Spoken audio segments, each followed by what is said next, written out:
dentro del proceso, demandante y demandado. Entonces, al darse inicio al proceso hablamos de un acto jurídico procesal.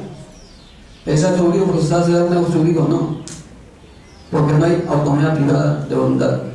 Ahora, el nomen juris, ¿dónde nace el acto jurídico? O sea, para denominado así en el derecho peruano, el derecho francés. Mira que en el derecho alemán lo llaman negocio jurídico, que debe ser lo correcto, conforme se regula en el artículo 140 del Código Civil. Otro punto sobre el Código Civil. Hablamos de los bienes inmuebles. Por ejemplo, hay dos clases de los bienes. Hay dos clases de bienes, ¿no? Hay bienes muebles e inmuebles, y bienes inmuebles. Por ejemplo, dentro de los bienes inmuebles consideramos las naves y las aeronaves. Pero si uno analiza la doctrina jurídica, su naturaleza jurídica, ¿no? de las naves y aeronaves, ¿qué tipo de bien sería? Serían bienes muebles, porque son bienes movibles.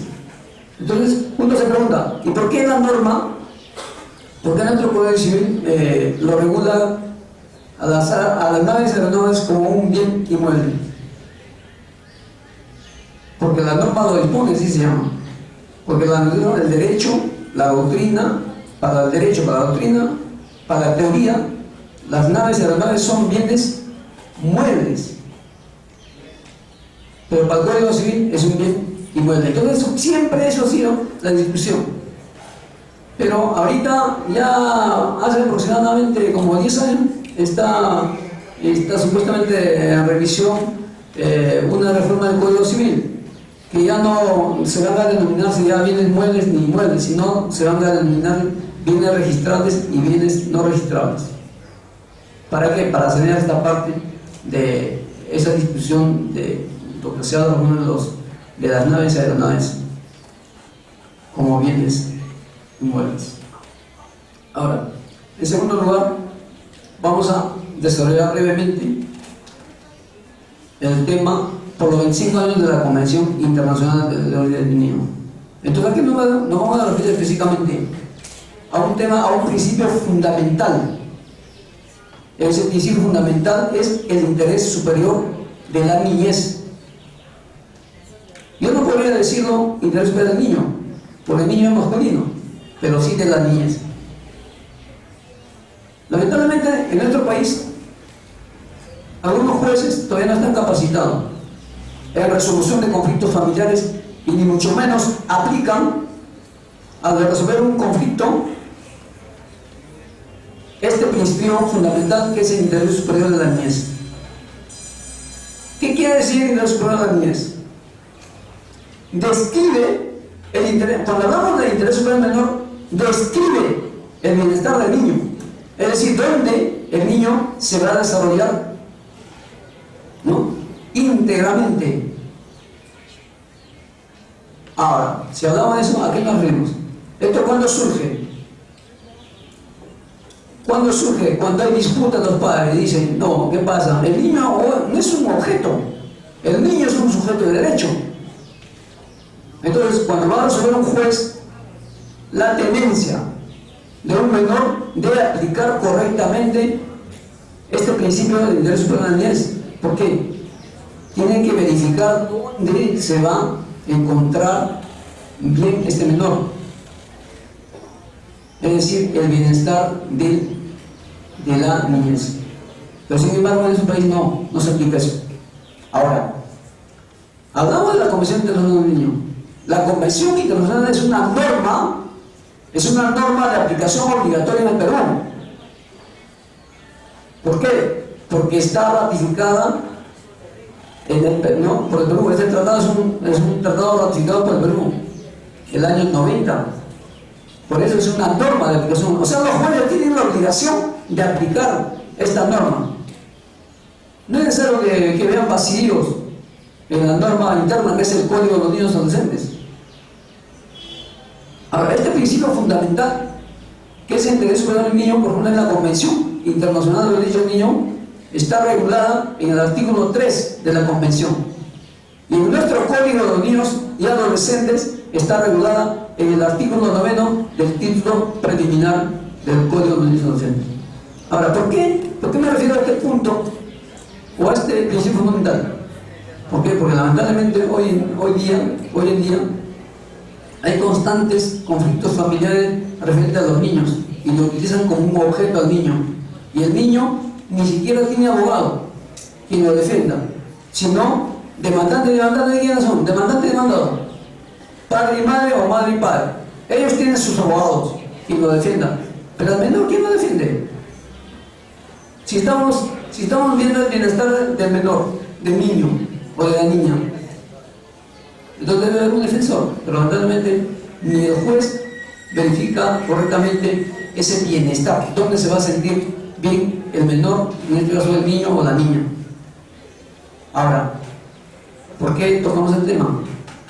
En el derecho comparado, actualmente ya no se habla, por ejemplo, de violencia intrafamiliar o familiar de manera genérica, sino, por ejemplo, aplicada al menor como agraviado o como víctima.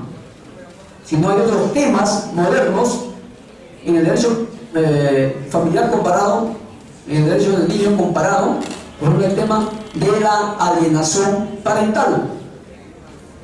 Pero en el Perú todavía no está regulado como norma legal la alienación parental, sino esto se aplica como si fuera causa la violencia familiar en agravio del menor como víctima. En realidad, la alienación parental existe en el Perú, existe, se da día a día. Cuando, por ejemplo, hay padres separados, padre y madre separados, y hay en disputa quién va a tener la tenencia del menor y la visita del menor. ¿Qué es lo que ocurre? Por ejemplo, la persona, en este caso la madre o el padre que tiene la tenencia del niño o la niña, resulta que llega a tener una pareja. Y ese niño, ¿qué es lo que muchas veces, cómo lo orienta? Lo confunde, genera confusión. Y lo dice, ¿sabe qué? Mi pareja es como si a su pareja lo dijera, él es tu papá. Y tu padre biológico, que sea que actualmente nos vivíamos, que estamos casados y estamos separados, no es tu padre. O sea, genera confusión, aliena paternalmente. Entonces eso lo llamamos alienación parental. Entonces eso debe convertirse como norma legal, como causal, inclusive como causal de suspensión de la patria potestad. Pero acá en el Perú está regulado como violencia familiar, violencia psicológica. Otra figura que se aplica en el derecho moderno, en el derecho comparado moderno, es la negligencia materna y la negligencia paterna. También esa figura, que es la negligencia materna y paterna, se aplica como causal de violencia familiar en agravio del menor. Pero es otra figura. Muchas veces, por ejemplo, la madre o el padre quien tiene la custodia, es decir, la tenencia del menor, de la niña o niño,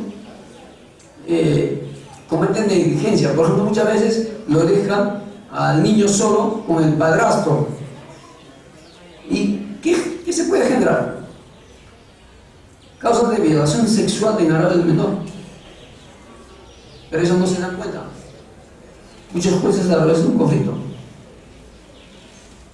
Entonces eso, como llaman, negligencia materna o paterna, dependiendo quién lo tiene al menor, con quién está la tenencia del menor. Entonces esas dos figuras son figuras modernas que se aplican ya en el derecho comparado, pero existen en Perú, que no está regulado legalmente. Entonces quien habla ha escrito el primer artículo de la alienación parental acá en el derecho peruano, y que posteriormente me imagino que se va a convertir en una norma legal como causal de la suspensión de patria potestad. Esto es de manera breve sobre el tema. Gracias.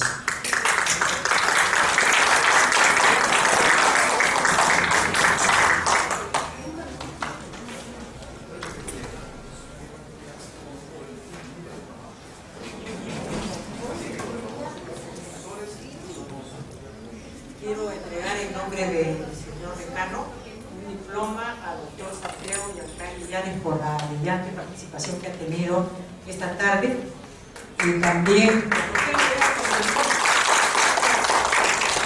en realidad esta reunión ha tenido por objeto, como es una reunión académica, dar homenaje a los 30 años del Código, recordar al doctor Carlos Fernández Cesarego, que era joven ministro de Justicia en el año 65, que convocó a las comisiones revisoras y sobre todo ver que estos códigos se dieron, pero el Código Civil se dio, pero se ha perfeccionado posteriormente, porque tenía muchos defectos en su inicial promulgación.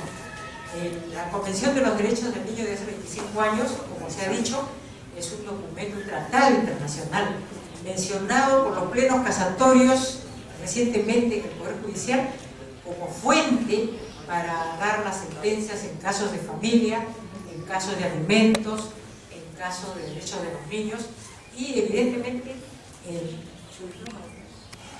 en realidad es muy importante que tengamos el recuerdo que estos documentos están cambiando el derecho peruano.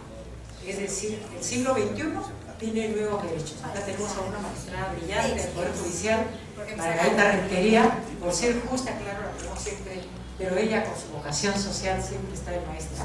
El doctor Yancari y la doctora Rentería son sanmarquinos de corazón. Muchas veces no tenemos ni para la movilidad, ¿no?, para darles, pero ellos están acá y comparten con nosotros su conocimiento, su sabiduría, y nos transmiten ese entusiasmo por seguir estudiando lo que significa el futuro de los niños y niñas del Perú y del mundo, y sobre todo también el conocimiento profundo del derecho civil, que es derecho constitucional desarrollado. La parte dogmática del derecho civil es derecho constitucional, y para nosotros hay límites por el artículo 17, como dijo el doctor Fernández Cesarego, que fue corregido pues por las comisiones revisoras, pero están ustedes para que hagan sus tesis y perfeccionen todas las leyes para darnos otras leyes del siglo XXI. Muchas gracias.